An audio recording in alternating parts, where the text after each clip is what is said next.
আসসালামু আলাইকুম। ফেনী জেলার দাগনভূঞা উপজেলার বন্যা পরিস্থিতি নিয়ে আরেকটি ভিডিও।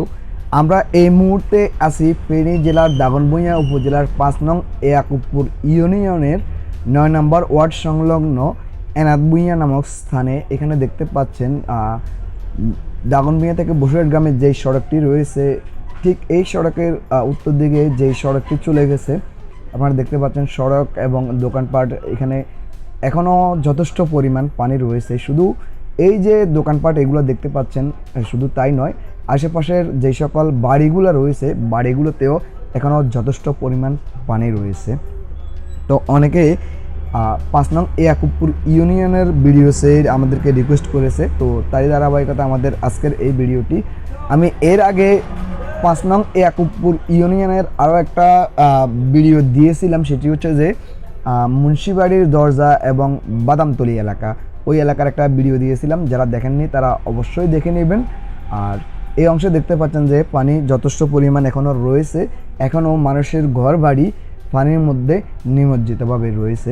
আপনি যদি এইখানে যে একটা ব্রিকফিল্ডের মাঠ রয়েছে, ব্রিকফিল্ড রয়েছে, সেটা দেখলে হয়তো বুঝতে পারবেন। এবং দাগনভূঞা থেকে বসুরহাট গ্রামে যে সড়কটি রয়েছে, এই সড়কেরও বেশ কিছু অংশে এখন পর্যন্ত আপনার পানি রয়েছে।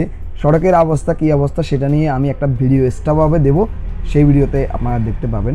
তো এটা হচ্ছে যে এনাদভূঞার, আপনারা এই মুহূর্তে দেখতে পাচ্ছেন যে দক্ষিণের অংশ, যে এনাদভূঞা যে দোকানপাটগুলো রয়েছে, সেই দোকানপাটের দক্ষিণের অংশ দেখতে পাচ্ছেন। এখানে সবগুলো বাড়িতে কিন্তু একদম পানিতে নিমজ্জিত হয়ে রয়েছে, পানি উঠে রয়েছে, এখনও হাঁটু পরিমাণ বাড়িঘরে পানি আছে।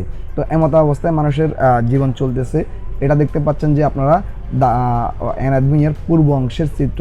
বসুরহাট সড়কটি এখনও দেখতে পাচ্ছেন যে পানিতে অনেক অংশে এই যে পানি জমে আছে। এই দিকটা হচ্ছে যে আপনার এনাদভূঞা যে দোকানপাটগুলো রয়েছে তার উত্তরের অংশ। হ্যাঁ, আমরা চেষ্টা করি আপনাদের অনুরোধ রাখার জন্য, সেই হিসাবে আপনারা আমাদেরকে জানান যে কোন এলাকার ভিডিও দেখতেছেন।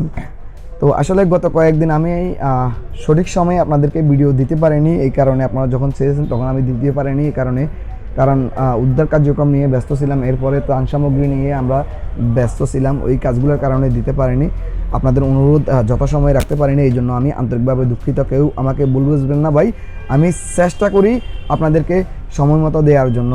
যাই হোক, তো এই অংশের ভিডিওটা দেখলেন। আর আমি আপনাদেরকে একটু আগে দিয়েছিলাম, সেটা আমি বলেছি, সেটি হচ্ছে যে আপনার মুন্সিবাড়ির দরজা থেকে এনাদভূঞা অংশে কী পরিমাণ পানি রয়েছে, মুন্সিবাড়ির দরজা থেকে এনাদভূঞা নয়, বাদামতলি এই অংশে কী পরিমাণ পানি রয়েছে, ওইখানকার পরিস্থিতি বর্তমানে কেমন সেটি আপনাদেরকে দেখিয়েছি। যারা দেখেননি আমাদের ইউটিউব চ্যানেল এবং ফেসবুক পেজ থেকে দেখে আসবেন। এখনকার ভিডিওটা এই পর্যন্ত, পরবর্তীতে একটা ভিডিও নিয়ে আসবো আমি দাগনভূঞা থেকে বসুরহাট গ্রামে এই সড়কের বর্তমান পরিস্থিতি কেমন। যাই হোক, আল্লাহ হাফেজ।